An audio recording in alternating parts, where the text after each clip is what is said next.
So, April, that is that in-between month. Winter is fading, but summer isn't here yet. And trust me when I say that this comes with some of the big pros and cons that you should probably know about before you even start planning your trip. In this video, I'll break down exactly what to expect. Weather, packing tips, the best places to visit, and talk about what I personally like and even dislike about this month. First up, the weather, and I know that it doesn't look like that right now, but weather in April can be quite unpredictable. You can experience a week of a beautiful weather like we have today, or it can also just rain, snow, or even all of that in the same day. But I don't want to stress you out too much. That is really the worst case scenario, and you'll hopefully have a decent weather during your trip. And just to clarify, as I'm filming this video, it is still March. It is end of March right now. And the strange thing is that this is not what it normally looks like in March. You know, we have usually way more snow. It is still kind of wintry conditions, at least up here in North Iceland. And to confuse you just a little bit more, this is a footage from 8th of April 2024. And this is the same spot, but this year 2025.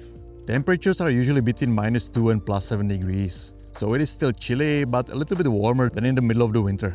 The big thing to know is that the bad weather can still hit any time. And so if you are not dressed properly, you are going to have a bad time. Another thing is that unless there is no wind, it will most likely feel way colder than you would expect. Again, not like today, even though it is kind of windy, it is strangely very warm. I still cannot get over this because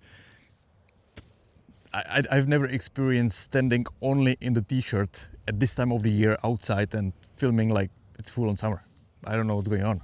But anyway, that brings me to something that seems to be the most discussed topic amongst people traveling here, and that is clothes. If you have seen some of my previous videos, then I know that I must sound like a broken record at this point, but layering is everything. And so here is what you will want. And first of all, we have base layers, and here just remember that materials like a merino wool will be your best friend. The next thing that you'll want to bring is something like a down jacket. It doesn't need to be anything too warm in my opinion, but still something that will keep you warm. On top of that, what I would bring is something like this, some sort of waterproof and windproof shell that will protect you from, all kinds of bad weather here in Iceland. And then for your legs, what I would usually recommend is just some sort of hiking pants, preferably waterproof, and underneath again a merino wool long johns or some sort of leggings. And just in case, like if you have enough space and you can afford to bring some extra clothes, then what I would suggest is also bringing some sort of insulated pants, just in case that, it gets very cold, or if you are a person who gets cold very easily. And the same thing goes for your body, like you can bring some extra layers. Like what I usually recommend to people is to buy here in Iceland, like one of these traditional Icelandic sheep wool sweaters, They are quite expensive. I got this one from Icewear. This is not as bad. I'll put the price here. I don't remember exactly how much it is. Plus I have a little discount there that you can use. But this is like one of my favorite things to wear just because of how warm it is. But if you don't want to buy that or you don't have that, just bring something like a flannel shirt or some sort of sweatshirt, just in case that it gets a little bit colder. Like normally during the peak winter, usually what I recommend people bringing is something like a very thick, jacket. This one is waterproof and insulated. I got this one from Icewear as well. But I feel like in April, the temperatures tend to fluctuate a lot. And so in my opinion, it just makes much more sense to have multiple layers rather than one or two very warm, thick ones. And this will basically just help you to regulate your temperature better. Then the next thing that you don't want to forget is some sort of waterproof gloves. Again, they don't need to be super thick. I prefer to wear thinner ones just because it's easier to get my stuff out of the pockets and so on. And another thing that I like to wear is always some sort of buff to keep my neck warm, and then some sort of head cover. Like I tend to wear caps a lot, but sometimes it gets too cold and then I usually have to, bring something like just a warm beanie or something like this. Regarding footwear, usually you will see people recommending something like a hiking boot, and that is for a good reason, because they basically always keep your feet warm and dry, and also they provide you with a good traction, on all these slippery paths around the waterfalls and so on that you will find here. Plus, they also like protect your ankles, against all the like sharp lava rocks and so on.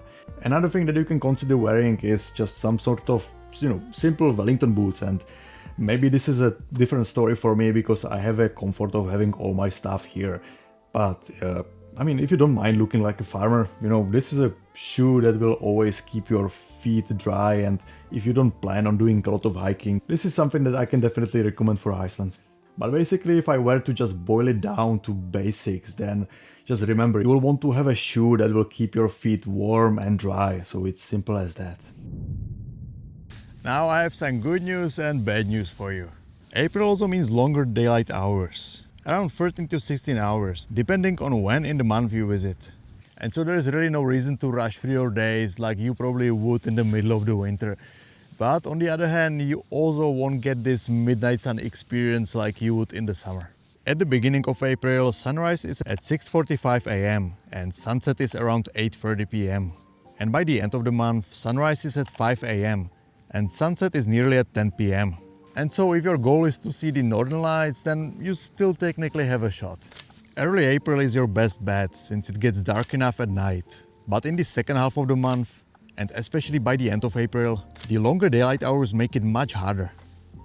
My advice, if you really want to see the northern lights, then try to come at the beginning of the month and always keep an eye on the forecast and try to stay late at night so you maximize your chances of seeing them. But if you are set on coming later in the month, then I wouldn't really make it the main reason for your trip.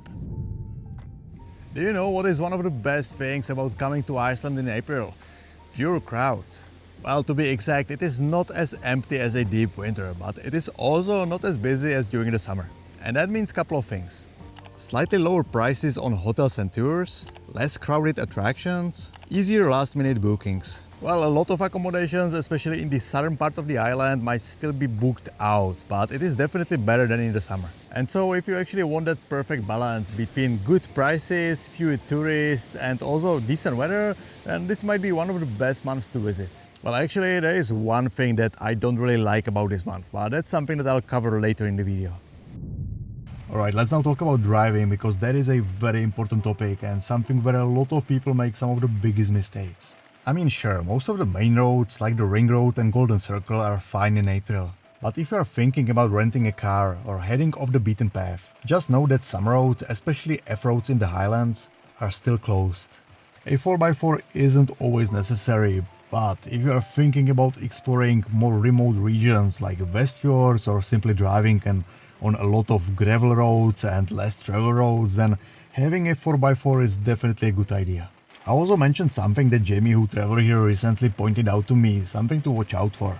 When the snow thaws, it can turn many parts of the gravel roads and access dirt roads into soft, slippery mud. And if you have a two-wheel drive, then you are kind of screwed. And also don't forget that there is always a chance of snow, especially in the first half of the month. The last thing that you will want is to be driving here in a blizzard without a four-wheel drive. And I know that renting a four-wheel drive vehicle is more expensive than renting a regular car, but what I would like you to do is to simply think about it as a safety precaution. I mean, just think about it, if you are wearing a helmet while biking, for example, then you are not mad about wearing it if you don't fall. And that is exactly what having a four-wheel drive car in Iceland is, it basically just acts as your helmet in case the things go south. And I actually do have a little discount at one of the local car rental companies that you can use, and you will find it in the link below.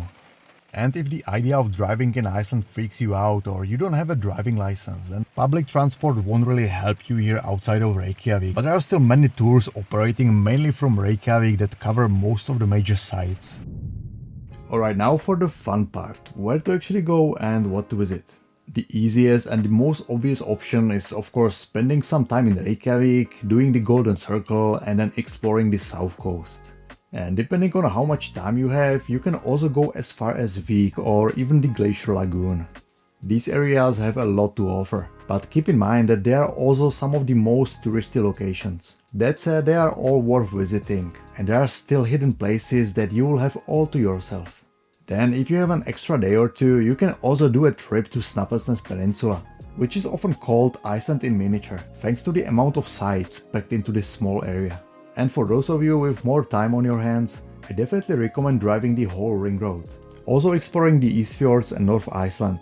especially if you want to escape the crowds. Then we also have the Westfjords, which is a more remote area but still accessible. However, because of the number of fjords and winding roads, driving around the Westfjords is almost the same distance as like driving halfway around Iceland. And so you need like at least 3 to 4 days unless you want to feel like you are basically just driving non-stop. The compromise could be visiting the southern part of Westfjords and then catching a ferry to Stykkishólmur, a little town on Snæfellsnes Peninsula. As for the highlands, these areas are unfortunately still closed at this time of the year.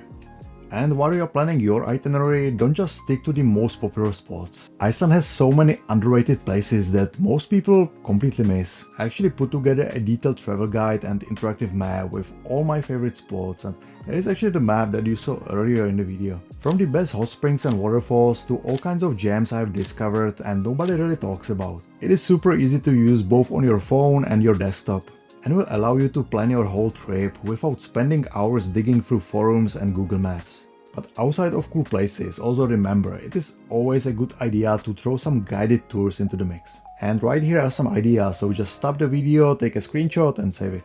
And if you are looking for activities that you can do on your own, then maybe consider visiting hot springs and lagoons or going hiking or skiing. Just keep in mind that not all the trails are accessible due to snow, and so many of them will most likely be super muddy at this time of the year. One guaranteed place for some easy hiking is always the coast, like for example many of the black sand beaches we have here. Now I also want to give you a quick heads up if you are traveling here during Easter. Some shops and restaurants might be closed for a day or two, and Icelanders tend to take a long weekend trips. And that also means that many of the accommodations around the country are likely to be booked out. The area of Troll Peninsula and town Akureyri is a good example of this, as it is the most popular time for many people from Reykjavik to head north for a ski trip. It is just something to be aware of and maybe stock up on groceries if you are, for example, staying in some more remote part of the island or you are planning to book a tour around the time. Also, I promised to share one thing that I don't really like about this month, and maybe it is because I'm a photographer, or maybe I've lived here for too long and become too picky. And here it goes. I just don't feel that April is always the most photogenic month. It is not winter and it is not spring. You have all these patches of snow and brown grass, and if the light isn't just right, everything can look kind of dull. But you know what, that is probably just me, and honestly, if this is your first time in Iceland and you have basically nothing to compare it to, then I'm sure that the trip will still completely take your breath away. Plus, like I have shown you earlier, normally there should be more of a winter atmosphere here, at least at the beginning of April and especially in the upper half of the island. And as always, drop any questions in the comments and I'll do my best to help. And if you are wondering what are the worst planning mistakes that people make, then you should probably check out this video next, and I'll see you there.